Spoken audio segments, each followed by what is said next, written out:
So it's the same thing, is that when I'm watching a movie, when I'm watching a character, when I'm watching a story unfold, I am projecting my human experience onto them. I'm relating to them. I'm hating them. I'm judging them, all from my perspective. And if you as the actor are going, here's what I'm feeling, you need to feel what I'm feeling, you don't leave room for the audience to participate.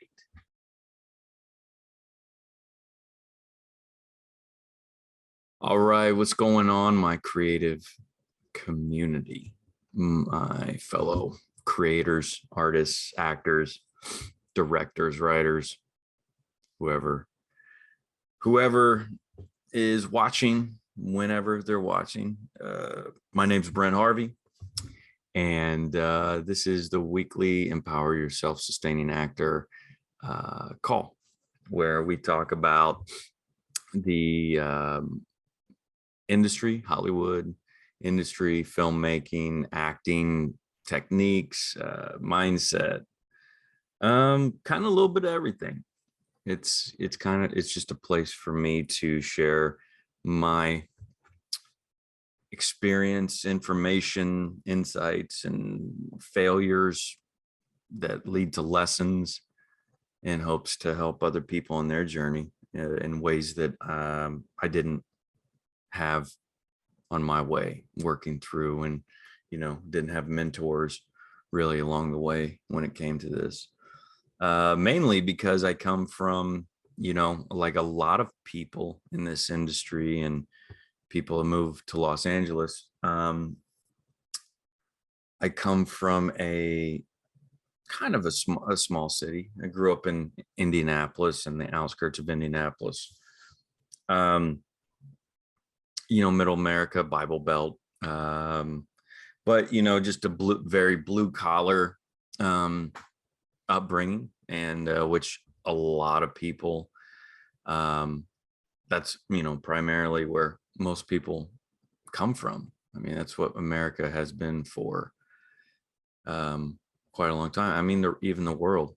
I saw this time lapse of, I think it's Dubai, in the past 20 years, like a satellite, not kind of like overhead looking down at the progression of Dubai in the past 20 years. And it was like just a desert with a couple buildings by the water. And now it's this massive thing. But I mean, the new generation is going to be different. The new generations are going to be different because so many people are growing up in these big communities, because we just expanded as a human race. But more so, I mean, the mindset that generations have had, it's different now, for sure. People crack on millennials. I don't know what comes after the millennial generation, but we've heard for quite a few years, and I've even made the jokes because it's funny.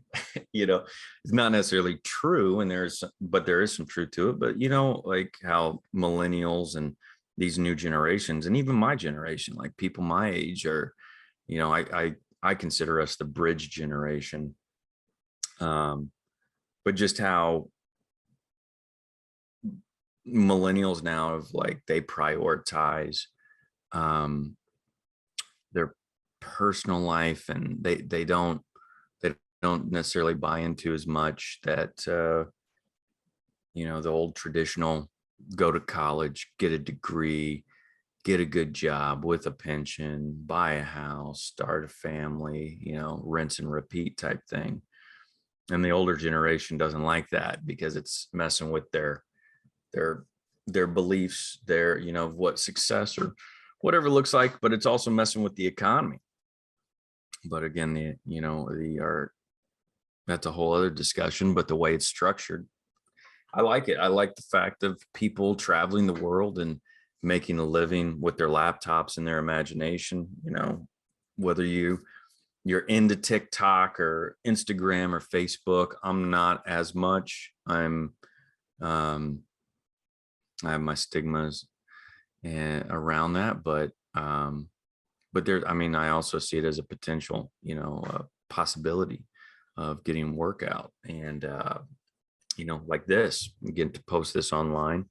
Whereas 50 years ago, or even 20 years ago, 25 years ago, you'd have to have your own, you'd have to buy space on TV or like, the three networks or cable. So there's good things to it. And I don't know why I went down this road, but oh yeah, because a big part of why I started doing this was because I didn't have mentors, because I grew up in a community that didn't really nurture following your passion and your dreams, for many reasons. I mean, it was farmers. I grew up on a farm, half of my life. My dad's side of the family was on a farm. My mom lived more in the city suburbs, but and I split time between, which I'm grateful for. But like my great grandfather died on the farm. He flipped a tractor on himself while he was out in the field. Like that's the where I came from, and that mentality of work hard, time is money, all that other stuff is like, those prior generations didn't have the luxury of following their dreams. It was about survival. And it isn't up until just recently that, I think, maybe my parents' generation has really been in a position to follow their dreams, and as more so than just procreate and keep the human race alive, which was very important. I was actually thinking about this the other day, is because like there's times where I feel guilty about where I'm at in my life, in the sense of I haven't started a family yet. I still feel like I'm 20 years old, doing following my dreams and things like that. And I was just thinking about like, and I think in the back of my mind for years, it's been like almost like selfish of me to follow my dreams, which it is. And hang on a second. What is going on? Anyways, so but this idea of being feeling selfish, that I'm just where I'm at in my life, the decisions I made and things like that. And because I'm like, well, my ancestors and generations before, like they worked hard and they did this and they did that. And then it clicked in me this week. I don't know where it just popped in my head. Like I'm always thinking and processing, but then I realized like I would be like, they did all that. They sacrificed and they worked so that I could be in a position like I think it would be, I don't know, like this is just how I feel now, whether you agree with it or not, but like how I feel now is like, if I worked my ass off to provide and create, whether it was wealth or opportunity or anything for my future generations and my family, I wouldn't want them to then go, oh, because you suffered and did these jobs and these things, that wasn't your passion, and that I can't follow my passion. Like the whole purpose that I sacrifice and do these things was so that nobody else in my family would have to. Like that's why I do like that. My one of my goals in my life is to change the generational story, financially, creatively, and everything else, so nobody moving forward in my life ever has to deal with the limitations I've had to deal with that just come around money or beliefs and things like that. Like I really want to break that. So I just like, it clicked to me. I was just like, I would be doing them a disservice. I would be dishonoring them by not pursuing and not going after my dreams. Like after all they sacrificed, I feel like they would want me. I'm probably not all of them, but like deep down inside, like I feel like I'm honoring what they went through and what they sacrificed to pave a road for me, so that I have the ability to not work myself to the bone 7 days a week, and basically kill myself, working out in a field, flipping a tractor on myself or anything else. Not that there's anything wrong with working in a field at all, but it's not my passion. And I've done it, you know, and I actually enjoy, like, I love tractors. I love like moving dirt. You know, I think it's just, there's people, you know, I don't know if it's a guy thing. I know women too are just like, yeah, that's a cool tractor. So I don't think it's that, but you know, so I've done it, but it's not something I wanted. Like, it's not my passion. And so I'm not above it, but at the same time, it's like, you know, if I'm living, we just have all these resources available now. I find it interesting. We have so many resources available, and I'm guilty of this as well, but we have so many resources available, and yet we have more excuses as why we're not pursuing our passions and our dreams. And I've said, like in my very first video about mindset, I know it comes back to mindset, but like we really have no excuse. And for me, I don't, like, when that clicked in me this week, I just realized, I was like, man, it's not being selfish. I mean, it is being selfish, and being selfish is okay. I mean, to me, there's different kinds of selfishness. There's a selfishness where you take from other people because you're in lack and limitation, and you're being selfish so nobody else can enjoy, or because you're jealous. But then there's a selfishness which is like, no, I'm going to prioritize myself, my needs, over other people's needs, in the sense of I'm not taking anything away from, but you know, and the old saying, I'm sure you've heard, but it's so valid, which is, you know, if a plane is, you know, going down, and you put your mask on before you put on, you know, help anybody else with theirs, because if you don't put on your mask, you're not going to survive long enough to help anybody. But if you feed yourself, if you give yourself the oxygen, then you can help more people. And that is a selfishness in a way, but it's a bigger picture selfishness, which is if I prioritize myself first, then I can do more for others, type thing. Or I, you know, whatever that looks like financially, physically, emotionally, creatively, put more things out in the world.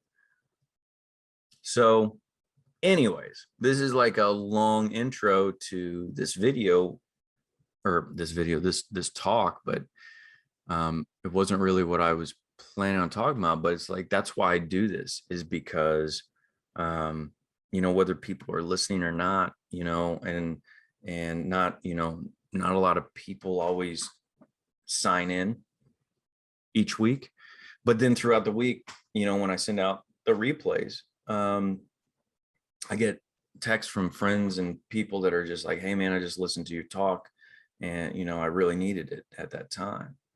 So, you know, and I have plenty of excuses why I shouldn't be doing this right now.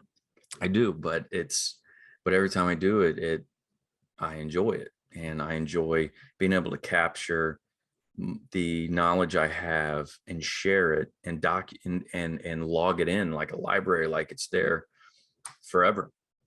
And hopes that, you know, it's going to provide value for somebody, and it could be 5 years from now, who knows, but it's there. And so like, I do this because I want to be the mentor that I never had.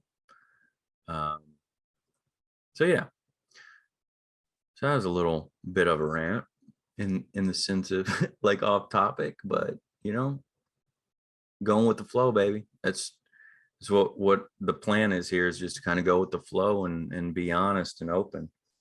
But yeah.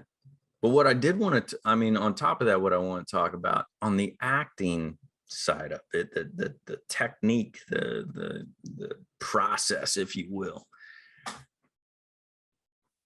I want to talk about, because this came up this week in a discussion, which is about how we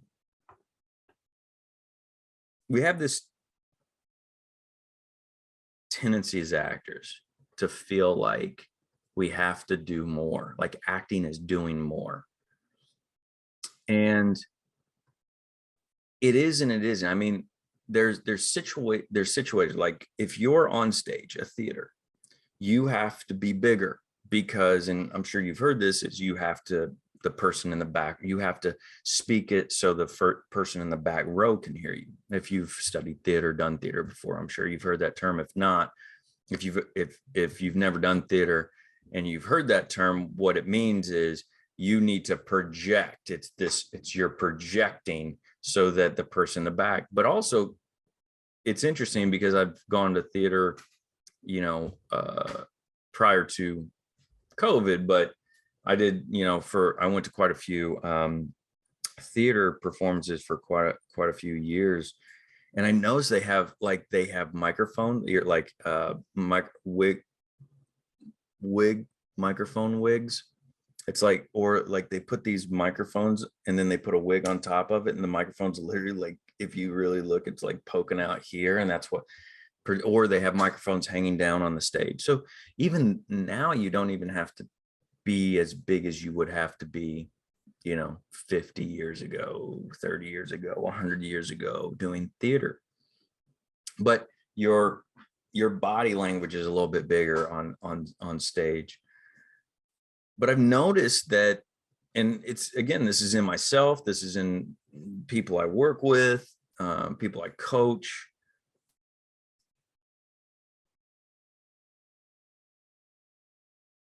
If you're insecure as an artist, which most of us are, and that comes from many things, your upbringing, your generationally, what's passed down to you through trauma, through your nature, how you're nurtured, how,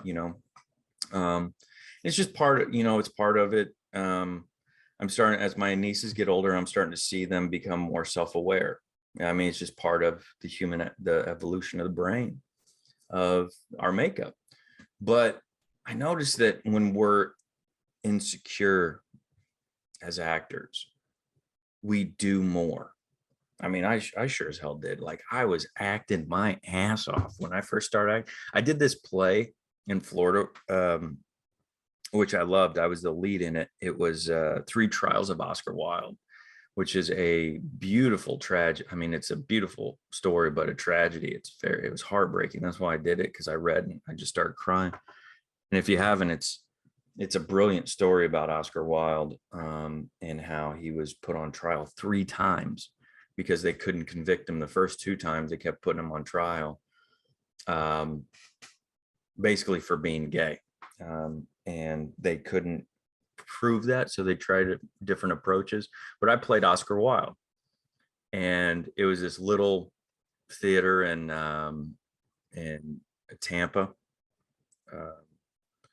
and it was a great time. But like, I've looked back to that, I was insecure. I was so young as an actor because I hadn't had a lot of time, clocked in a lot of hours acting since high school. Like, I did it in high school, but then I had this big chunk of time when I was in the Marines that I didn't. But I was acting my ass off. I was showing everybody what I felt, and and all this other stuff.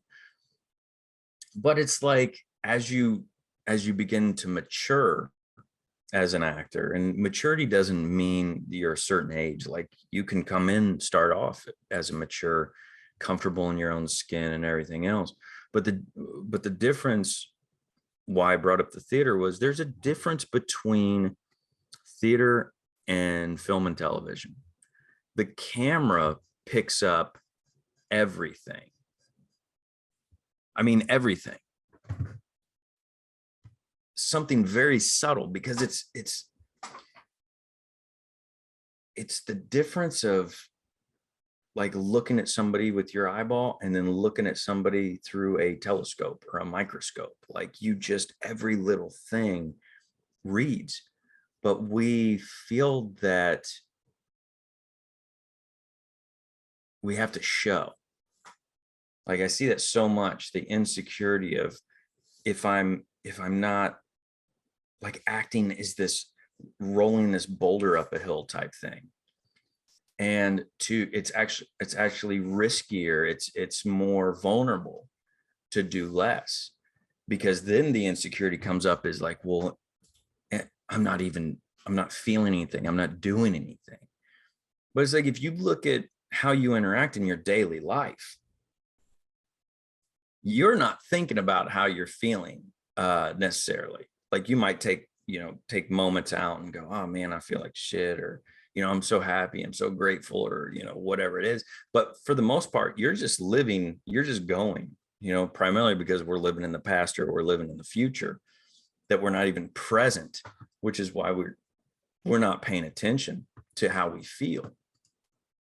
But we're not constantly looking and going, do I feel sad? Am I sad?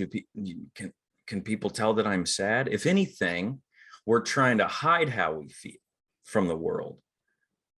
But it's funny, when you turn on that camera, it's like you could do a take with an actor and they'd be like, oh, I think it was shit. And why is it shit? And they're like, well, because like, I'm not sad. And I'm like, no, I can see it. I can feel it. You can't, because you're experiencing it. You're going through it. Like I say this all the time to people, is that, like, isn't it interesting? Like, you get in an argument with somebody, and during the argument, you're not going, I'm so mad. I am so mad right now. You're trying to prove your point to the person. You're trying to get them to understand how you feel, or whatever it is. And by the end of it, when finally there's a break, you're like, God, I don't know, I let him get to me. I'm so pissed off. It isn't until after the conversation, after the fight, that we reflect back and go, I'm so angry, or that really irritated me. In the moment, we're not going, I'm so irritated, I'm so pissed off. And again, yes, we do check in and things like that, but not to the extent we as actors, when we're acting, are doing this whole thing of, oh, I don't feel anything. And so therefore the audience, and so then we have to perform, we start acting so that people can feel us. And it's, you have to keep in mind, number one, the camera, and I'm talking more when it comes to TV and film, because there's a camera, is that it's a magnifier. It captures every little thing, every thought. Okay, so there's that factor. So you don't have to do as much, and you can be subtler, you can be simpler in your performance or whatever, because if you have a thought, the camera not only captures it, it magnifies it. And then on top of that, what you have is you have the audience. And one of my favorite Spielberg quotes is you have to leave room for the audience. Like a film or a story that tells the audience exactly what to feel and how to feel and when to feel, you don't leave room for the audience. And that's why you can take a room full of people, or just two people, or up to a room full of people that watch a movie. And then you can sit there and ask them, what'd you think? And they all had a different experience, because and I don't know, maybe you've heard this before, but we're not just the experiencers of reality. We're the projectors of it as well. Whatever we feel, whatever we think, our perspective of things, we project out into the world. We are the projector and the audience at the same time. So it's the same thing, is that when I'm watching a movie, when I'm watching a character, when I'm watching a story unfold, I am projecting my human experience onto them. I'm relating to them. I'm hating them. I'm judging them, all from my perspective. And if you as the actor are going, here's what I'm feeling, you need to feel what I'm feeling, you don't leave room for the audience to participate. I mean, that's why we don't like exposition in films, where it's, and that's why we make fun of soap operas and things like that. And that's a whole other conversation, because they shoot, they'll shoot a short half of a feature film sometimes in a day. So if you don't have the time, it doesn't give you a lot of playroom either, but they do the best they can. Like, that's a hard job. But what was I saying? We don't like exposition because we don't like hearing, I'm so angry right now because my mom did this, and so now I'm going to go here. It doesn't leave any room for the audience to participate and be a part of the story, to emotionally connect. And we do that through projection. All right. Like, we've all experienced it. I know people of color,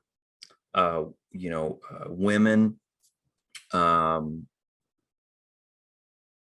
people who are not represented as much in in our industry. I'll have conversations with many, I've had many conversations with people and go, yeah, I didn't like it. And I'll be like, why not? They're like, you can tell a man wrote that. You wrote that part, wrote that woman's part. That's coming from a man's perspective. It's not how a woman sees the world, or that's not how, a minority or a person of color or somebody who came from, here's not how they see the world. And so we relate to characters, or we don't relate to characters because of our experience. So the actor has to leave room, the actor, the director, the writer, everybody has to leave room for the audience. And if you're stepping into your performance and going, I have to feel something every moment of every second, well, then you're not in the moment. You're actually trying to create, you're inside trying to build this emotional experience that you're then going to project out. But the projection or experience is happening right now. So what the audience or the camera or the casting director, whatever his experience is actually you in your head trying to intellectually do this thing. And if there's anything that you can really do to become a better actor, it's being comfortable doing less and trusting that in doing less, you're actually doing more. You're leaving room for interpretation. You're leaving room for the audience to experience. The less room you give, the more work you have to do to tell them, this is how I'm feeling. This is what I'm going through. Now, that doesn't mean you sit there and you go, well, I'm just going to read these lines like a computer. Like I can type up some on my computer and highlight it and then right click and say, speak or whatever it is. And my computer will read that out perfectly with no soul or anything to it. You need to have a perspective. You need to, and we talked about this in, which one was that? It was my second episode, which is about relationships, connecting to the world, the characters, and the world within the script. And in doing that, you automatically, like, just even hearing me talk, you can tell I'm passionate or I have a perspective on what I'm saying, right? Or I have a history with it. But I'm not sitting here going, okay, like, I need to be passionate about this thing. I need to, and at this point, I'm going to be sad. And so therefore, I'm going to, am I being vulnerable enough right now? Then I wouldn't be in the moment saying what I need to, what's coming to me. Now, I acknowledge that there's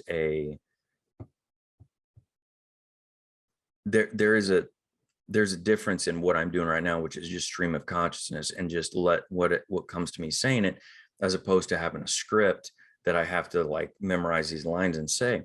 But there's not a big difference if you understand where the character's coming from, how they feel about what they're talking about and everything else.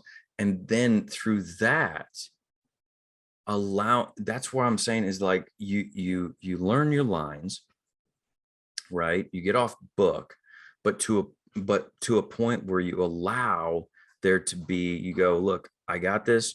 If there's a mistake, we'll go back, we'll say the line again, but here's my perspective, here's how I feel about it, and now I'm just going to say these words, and I trust that the work that I did prior to this will come through when it wants to and how it wants to, and that by just talking and listening, because that's the other thing, the other actors or characters, they are going to affect you as well. But if you are just like, I have to feel this and I have to let the audience know this, you don't allow the other characters or the other actors to influence you, which is part of the journey. You're manipulating, you're trying to manipulate. You won't manipulate though. If you really want to manipulate, you allow the room for the for the audience to participate, for the casting director to participate. And by taking that weight off your shoulders, by allowing less, and what I mean by less is you're taking your hands off the wheel more. It makes me think of that scene in Fight Club. And I'm sure there's people who haven't watched Fight Club, which is just tragedy. But there's a scene in Fight Club where Brad Pitt's character is driving a limousine with Ed Norton's character sitting next to him, and Brad Pitt lets go of the steering wheel. They're driving pretty fast. He lets go of the steering wheel. Ed Norton reaches over and grabs it. He's like, "What are you doing?" He's like, "Here's your problem. You're holding on too tight. Let go. Just let go." And it's this whole scene of like Ed Norton learning to let go of control. And that's what I picture is like letting go of the steering wheel. All right. And it doesn't mean that you don't have your foot on the gas. It doesn't mean you don't have the car and drive. It just means that you let your hand off the steering wheel and you allow the car, the momentum, all the work you've done. You got in the car, you started the car, you put the car in drive, you took your foot off the gas and pushed, or off the brake and put it on the gas. And now you're going to let the car go wherever it wants to. And maybe the audience will come in and they'll steer it this way or they'll steer it that way with you. But you've already done the prep work, and now you can just say the lines. And when I hear people go, "Oh, he's a bad actor, she's a bad actor." Well, what I see is somebody who's they're holding on to, an idea of a performance. Less is more. And that doesn't mean less connection, less relationship at all. Like the more relationship, the more preparation. And when I say preparation, what I mean by that is, and go back to episode 2 where I talk about this, is being clear on who the people are, the items that you're interacting with, not just the people, but the items that you interact with, because everything here, my phone, this cup, this mount, like I have a relationship to all this stuff. Some of the stuff I'm just like, if it broke or got lost, I wouldn't, not really. Most of the stuff I have a connection to. The rest of the stuff I get rid of. But there's things like if it disappeared, I'd be like here, even here's my grandmother's obituary, which has a lot of meaning to it. I haven't let it go yet because it has a lot of meaning to me. And see, right there it is. And so having connection to these things and just understanding what they mean to you, that's the work. And now I just say the lines, and I trust that the prep work I did will come through. And if you can get to that place and you can practice that more and more, you'll be surprised how much more fun you'll have as an actor, and how much more growth, and how much more discovery, and how much you'll actually understand the process of acting and the experience of acting. Because acting is so simple. It really is. It's so simple a kid could do it. And they do it. Like if you watch young children, they're acting all day long. They create a identity, they create a character, And my nieces do it, and they're just like, the youngest niece still, like, she was much like how I was as a kid, and she just gets wrapped up in these worlds, and she's just so enthralled that she just starts building these worlds, and and then she commits to it, and she's like, all right, you're the prince, I'm the princess, this is the castle, or she's like, this is a car, and they're, and then like she creates these characters, and she'll take these inanimate objects, and she'll be like, this is Ralphie, and he and she's got this whole backstory to it, and she commits to it, and her imagination allows her to fulfill that, and she starts hearing the characters talk and have voices and everything, and she starts hearing them talk to each other and to her. And I can even hear, like, there'll be times she'll be just over in the corner by herself, and you'll hear, what are you doing today? I'm not doing anything. And she just starts doing that. So acting is actually very simple. We complicate it when we become self-aware, and then our egos get involved, and we go, oh, I'm not good enough. Just simply using my imagination and doing it. There's got to be a right way, because I want to succeed, and I don't want people to make fun of me. I don't want people to think I'm a bad actor and everything else. And so we start grabbing and putting our hands all over the steering wheel to make sure that the car goes where we want it to, because we want to succeed rather than discover, rather than experience. And then you get a bad performance. And then like, if you haven't cast a project, like write a 1 minute, write a 5 minute little short film, whatever. And don't even worry about it being the greatest thing ever. Just write something and cast it. Like, and even put up, like, this is, for trade, or, we'll give you the footage for whatever, $25. It'll, come for 2 hours. We're going to shoot this thing on an iPhone, whatever. It doesn't matter. As simple as possible, put a little project together just so you can put it up on a casting site and do a casting process. And you can see the actors who are insecure and be like, and are acting because they don't feel comfortable that they are enough. And then you can see the actors who come in and are just comfortable in their own skin. Whether they've been doing it long enough, or that's just where they're at in their life, and it just clicks. And they're just like, and they could just say a line, and just very simply say a line, but there's so much that comes with it. They don't have to explain it. They don't have to show it. They just trust that it's there. I just helped cast a project that we shot last weekend, actually. That's why I've been kind of like off the grid for a couple of weeks, because did pre-production and everything else. But watching it, there were all these actors that were just like, I am so like this. I don't remember the lines, but they're basically, the subtext was, I am so angry. Right? Where are you going? And then there were a couple actors that were just like, where are you going? Oh, okay. And then I projected, and I was like, damn, like they're upset about this or that or whatever. It was just the subtlety of it. And subtlety doesn't mean that you can't be like having a loud argument, or saying, fuck you, man, like whatever, but it's still authentic. It's still grounded. It's one of my favorite performances is The Big Lebowski. Jeff Bridges in The Big Lebowski. He has these very subtle moments where, he's like, whatever, man. Like, he's like, the man pissed off my rug or whatever. And like, you could tell he cares about the rug, but he's just so exhausted and he's just so over it. And then there's moments where like something big happens and he's responding very big, but yet he's still grounded and just allowing to be in the moment and trust that however he says that line is right in the moment, is exactly perfect for what needs to happen. So doing less is more,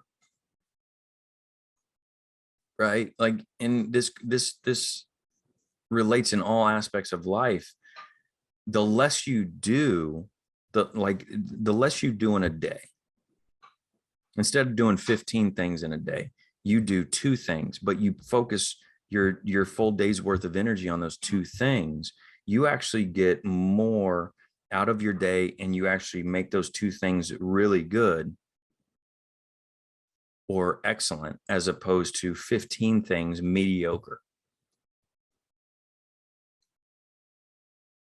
In acting, what that looks like is I understand my character, where they're coming from, what their perspective is, what their relationship is to all these people and things in this world. And then when the camera rolls, I just listen and respond in the moment, and know that all that work that I did will show up. And that's why you could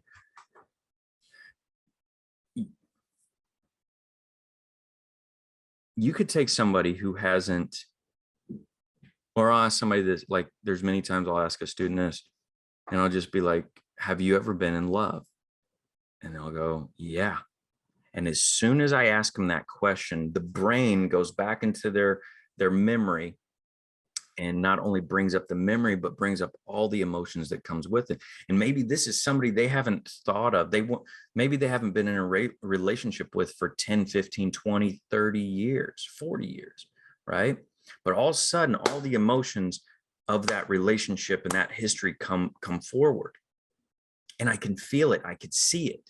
And now, no matter if I tell them to, recite a nursery rhyme or a Dr. Seuss book or the lines of their script, I feel everything. They don't have to show me, that relationship sucks so much. Like that's acting to me. That's what, acting. But if you just connect to that and then just say the lines, the way I picture it is the emotion from the heart, the emotion comes up and attaches itself to the words, and they merge and they come out and express themselves. That's how I see it. When you tap into the emotion and then say the words, they, right before it comes off the tongue, they come together and they merge and then come out as one.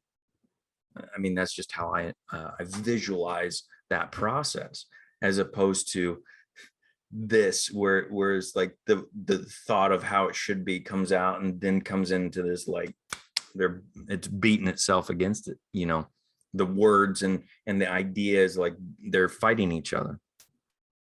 If you can trust that you as a human being have pretty much experienced everything you're going to experience in life by now, however old you are. I mean, I'd be highly surprised if an 8-year-old is watching this right now. But, if you're teenager or older, we've pretty much experienced everything we're going to experience. We experience at different levels, but loss, we've lost someone, we've lost something. Love, we've loved someone, we've loved something. Hate, we've hated someone, hated something. Envy, lust, jealousy, like you go down the line. Now, losing a grandparent or a great grandparent you're not close to, and losing a child are two different things completely, but they're still loss, right? So if you were to do a scene where you lost your child, like a rabbit hole, but you've never actually lost a child, if you just understand, I mean, I tell this story all the time, but I had a toy Transformer that I loved when I was a kid, and I took it everywhere. And I remember going to the grocery store with my mom, and my mom was like, leave it in the car. Leave your toy in the car. I was like, I don't want to. She goes, no, if you take it inside, you're going to lose it. And, part of me is like, well, she manifested it, but she put that in my head. But I was like, no, I won't. And we fought, and she's like, fine, but if you leave it in there, we're not coming back for it. So we go shopping, and I remember walking into the bathroom, and there was the sink, and of course the sink was like really hot because I was so small at the time. But the sink, and then there was like a silver tray that they used to have in bathrooms all the time to put stuff on, and then the mirror above it. And I remember putting the toy up on that and going to the bathroom. And then we're driving home, and I realized he's not there. And I was like, Mom, I left him and she goes, I told you, I told you we're not going back. We're not going back. And I just started bawling. And I still like, it's funny that that was, I don't know, 30, at least 35 years ago. And I, every time I go back and visit, when I drive past that building, which has changed hands many times, it used to be I think it was a Kroger at the time. And for years it was a Toys R Us, and then it became a Kids R Us. And I don't know if it's a bar now or something like that. Every time I go by, like there's a part of me that wants to go inside and check the bathroom for that toy. Um, but at that moment, I knew what loss was.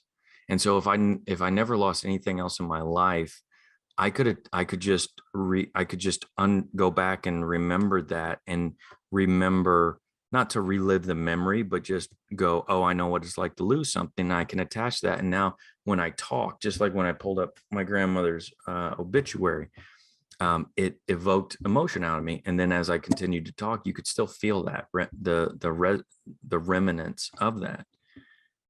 See, as a human being, I don't think about, and if anything, I'm trying to hide my emotions. But as an actor, it's like, oh, I have to show everybody. It's like, no, actually, you don't. You have to tap into it. And then, if anything, try to cover it. Your job is to cover it up, because human beings, we don't say what we mean. We don't say what we're thinking or what we're feeling until we absolutely have to. Or as like Richard Pryor says, there's only three people in the world who tell the truth: someone who's drunk, someone who's pissed off, and a kid. And it's true. Like, until we absolutely have to, and like we break down or for whatever reason, we protect ourselves. And so if you really want a powerful performance, or to really fulfill, a character, connect to their relationships, how they, be clear on relationships and how they see the world, and then try to cover it up and say the lines. And you'll be surprised. But the biggest thing is, remember, the camera is a magnifier. You don't have to do that much work. It's not pushing a boulder up the hill. It's pushing a boulder over the edge and letting it roll down the hill. It's really that. It's simple. It's not easy. I'm not saying it's easy. It takes, it can be easy. It's easy for me now, most of the time, not always, but it's because I practice it so much. And when I feel that tension and starting to tighten up and wanting to go into performance mode, what I do is I put my hand on my heart and I start breathing in, and I close my eyes, and I feel where all the tension is in my body. And I start to breathe into it and start to relax my body and train my body that it's okay. Because that's all that is. It's part of the ego, but it's part of the fight or flight survival. I don't mind being in front of people. I don't mind talking in front of big groups of people, or performing or anything. Even though, like, if I get on stage, like, there are some nerves, but for the most part, that doesn't bother me. Actually, I'm more uncomfortable in front of a still camera, like doing headshots or things like that. Like that to me is just weird, and uncomfortable. But for the most part, like, I've trained myself that when that anxiety comes up, because I've identified it. It's insecurity. It's fear I'm not good enough. It's fear I'm going to do it wrong. It's fear they're not going to like me. It's fear, oh my God, if I screw this opportunity up, I'm not going to get another opportunity. So it's fear of lack. It's all fear based.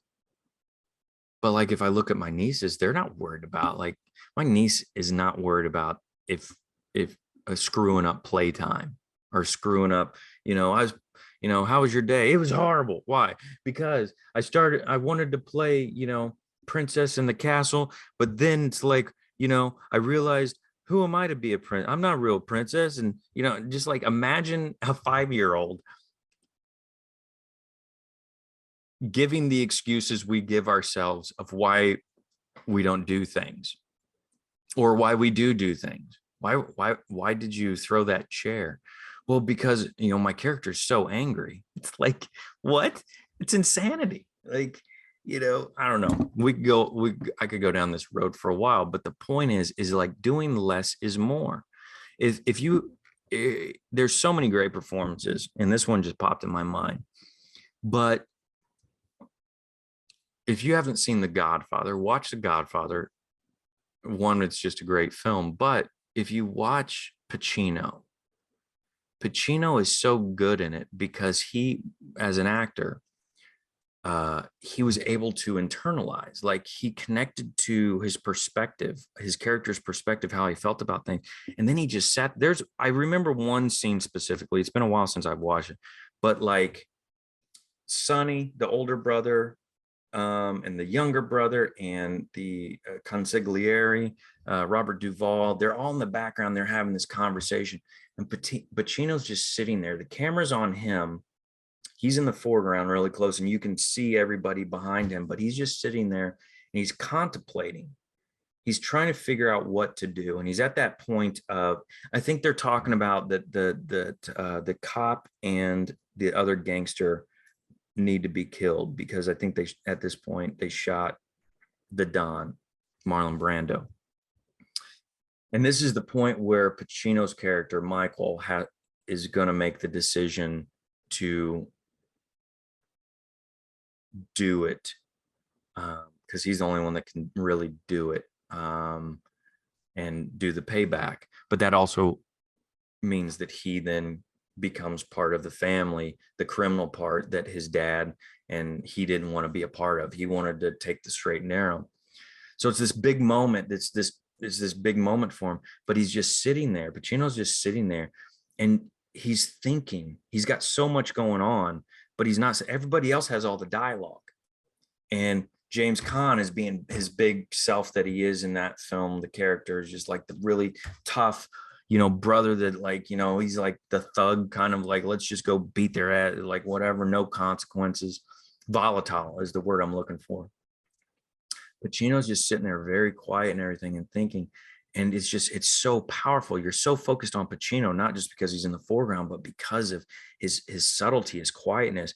He's got a lot going on inside, but he's not the loud one. He's not the one, banging the chairs and everything. He's sitting there, and what pulls me in is then I'm projecting onto him what he's going through. I don't know what Pacino was thinking about. Who was it? I don't know if it's Jack Nicholson or somebody, some, classic actor, somebody who's been doing it for a lot of years, said that when they have to have that really like in-depth thought, they just, when they're like, maybe it's it might have been Anthony Hopkins, is like all they do is they think about what they're going to have for lunch. And so I don't know what Al Pacino was thinking about in that take of that scene, but he had a lot of connection to it. Maybe it was about his mother who had passed. Maybe it was about, what he wanted for lunch. Maybe it was about, the studio wanting to fire him. Who knows?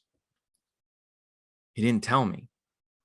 He probably doesn't even remember at this point, but I was then understanding what the story at this point, I was then able to project how I felt and what I thought onto him, and then relate to him. Just like I relate to Sonny, and I relate to the Don, and I relate to all the other Tom, that's a consigliere, Robert Duvall. I get to project onto them, but I bring it down because Pacino wasn't doing that much. He was just sitting there thinking like this. And if I sit here and I think about my grandmother, let's say, and I think about her, all this emotion is going to come up, and I don't have to say anything. There's another great film, Her, with Joaquin Phoenix. Yeah. Joaquin Phoenix. And like, there's so much of that is him listening to a computer talk. And he is connected to the relationship with him and the computer, and him and all the other people and the things in his world. And he's just sitting there listening to the computer talk to him, and he's just having these thoughts and his emotions come up. He's not doing it. And that's what's so brilliant about it. And that's so much more interesting than him explaining what he's going through. Like, oh God, I love you so much. Like I could never, my life is completely changed with you. I've never felt about I've never felt about any human being the way I feel about you, a computer. He doesn't say any of that. He feels it, or at least I project it onto him, but he allows the room, but he is connected to the relationship. It means something to him, good or bad, doesn't matter. Less is more. Connect to the relationships, and then trust. Just trust that you already are enough. That I said this to our lead actress, and it's the first time I've ever done this, and it wasn't because of her. It just clicked in me, and I was just like, I wonder if how this will affect, if this will help. And I walked up to she played the mother actually, and she had a great audition. Like, she had the great audition. She looked exactly like the character we were casting, because the characters are a real life person. So she looked like her. So that was a plus. But it helped that she actually was a great, like, she just, the audition she did, she was very natural and everything else. But I walked up to her, because I could feel her, like, on set, like as we were setting up, I could kind of feel her starting to like get anxious and all this other stuff, because she wanted to do a great job. And I just walked up to her and I said, hey, you got cast because you were the best actor, and what you did was exactly what we wanted. I was like, so trust that. Have fun. You don't have to worry about anything. If I said, I'd rather you go big and I have to dial you down than have to. So feel free to play, feel free to try different things. And if it's not working, I'll guide you. If it works, we're just going to keep going. But trust that you got cast and you're here because of what you already are. I haven't talked to her since, because we kind of wrapped and it was a quick thing, and I'll have to ask her, but I don't know if that helped or not. I think it would have helped me, especially earlier on. I think it'd probably help me, moving forward. But just a reminder that, if you get an audition, if you get a callback, if you get cast, if, whatever it is, like, you're there because who you are naturally checks all these boxes. And if you just trust that, the way a 5-year-old does not question their imagination and they just jump in and start playing and allow, and they don't question if they're a good enough, recess kid, or if they're good enough at recess, or if they're good enough at make believe, or whatever, cops and robbers or whatever. They just do it for the enjoyment. And whatever, any judgment of that from anybody else, it's all subjective. All right. Just trust that you're already enough. You already got the goods. You've had the goods. The only thing that's possibly in your way, or the only thing that is in your way, is your judgment and doubt of yourself. And doing less actually leaves more of the canvas open for me as the audience to participate, to project what I'm going through or what I've gone through onto your character and make my own assumptions. And therefore, by leaving room for me to be a part of the journey, it's more inviting. And not only that, you look so much more confident as an actor to actually do less. It's scary, it's ballsy, and it's actually, in doing so, it just projects confidence, and therefore more people want to work with you, because they're like, oh, they're confident, man. They're not gonna question, they're not gonna doubt themselves. So I'm not gonna have to sit there all day babysitting them and talking them off a ledge when we're in the middle of a production. So hope that helps. Hope it brings some insight, maybe some clarity, maybe some confidence. Yeah, you're already it. Otherwise, you wouldn't be invited to the show, as they say. So hope that helps. That was this week's chat. about doing less is more, and maybe even practice that in your personal life. Maybe put more of your energy into fewer things and stop stretching yourself so thin. I mean, I've been doing it for my whole life. I'm just now getting to a place of doing less and being okay with that. And that's been harder to do in my personal life than it has in my acting, believe it or not. So anyways, I have a question from my assistant. Yes. From the VIP booth. So what if? What if? What if you're an introvert and you've gotten notes to do more? What is that actually? How do you interpret it? Okay, so the question is, what if you're an introvert and you've gotten notes to do more? Yeah. Too subtle. Okay, so the question is, what if you're an introvert and you get notes to do more because you're too subtle? The question keeps growing because you're hard to read. I would practice doing bigger physical, especially physical comedy. Number one, if you're an introvert, anybody should do this, but especially introverts, is take an improv class, because that does push you out of that. You can't think, you just have to go, and it usually evokes that. I find introverts are introverted because they don't feel safe. When they're safe environments, they're lunatics, just like the rest of us. So you can actually be big and expressive. But what I would say is, number one is I would do like improv, just to kind of like, that's more for the physical, just to break your body free.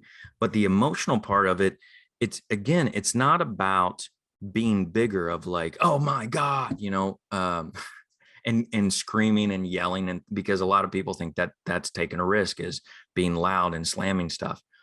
What I would say is connect deeper and more clearly on the relationships and your choices of who the people are and what the things are in the script. Because if you do that, it will be very clear. If I was to have an introvert in front of me right now and ask them, tell me about the time you were in love, or tell me somebody that you loved, a family member that you lost, or an animal that you lost, it would be like a spotlight. It would be so powerful, even if they were sitting there quiet. And if I just asked, hey, do you remember a time that you were in love, or do you remember losing somebody you loved and how it felt? And if they thought about it, I would see it in front of them. It would be like, you couldn't ignore it. I've been sitting in LA, sitting in traffic. I've sat in traffic at times, looked over at somebody in another car, and I've just felt somebody just sitting there, and just felt like, oh my God, like I wanted to cry, because I could feel they wanted to have a breakdown, because you can just feel it.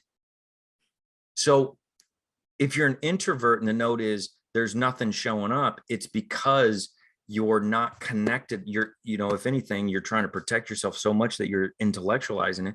I would connect more emotionally and clarify the relationships and make them more powerful, which is if you're like, well, I like the guy. No, I love the guy. And here's all the things I love about him. And here's how he makes me feel. Make it very specific. And as I always say is, if you were trying to, if you wanted somebody to marry you, and you wrote it in a letter, a love letter to them, it's the difference of going, I like you, will you marry me? And saying, you're my sunrise and my sunset. You're the oxygen that I can't live without. And from the moment I saw you, my life changed. Like saying something like that, somebody's going to be like, oh my God, right? Compared to, I like you. You have good finances. I think we should get married. Like, right? So it would be just making the relationships mean more to you, more than it will show up. It's not about the volume or the physical size of the performance. It can be. It absolutely can be, as long as it's authentic. Jim Carrey is great at that, especially in his dramatic, his comedy, but even more so, it serves him in his dramatic roles. If you look at like Sunshine of the Spotless Mind, the way he expresses himself, there's great moments where he's just sitting there and it hits him, and he's not doing the big Jim Carrey thing. And you can just feel it as he just sits there and listens. But then he also has a great way of expressing his frustration with his body, but it's all justified. A liar is a perfect example of a hybrid, because he expresses his frustration and, he feels trapped. And there's times where he expresses himself really big out of frustration, and there's times where it's just very small. So I'd say if you feel you're an introvert, especially in public, which I understand, but you're getting that note, then just make the relationships more specific, more clear, and more meaningful to you. And I promise you, the camera will pick it up. I promise you, the human being will pick it up. We feel each other's energy. We feel it. And understanding that is where the trust comes in, is going, what I'm doing is enough. People are going to feel it. So does that answer your question? Thank you. Yep. All right. So if anybody else has any questions, always feel free to reach out. actorshole@gmail.com. Visit us at actorshole.com. We have online courses for actually learning how to break down a script, connect, and do all the stuff I talked about today, and connecting to characters and building relationships and everything else. Also do one-on-one coaching if that's something you're interested in, or if you just want to share anything, or you have any topics you'd like me to discuss, or any questions you'd like to answer, please do that. And if there's anybody else that another creative who you think could utilize this, please share it, because that's the goal, is just to help more people. So until next time, be creative. Feel free to express yourself through your art. The world needs more of it. And we'll do it again next week.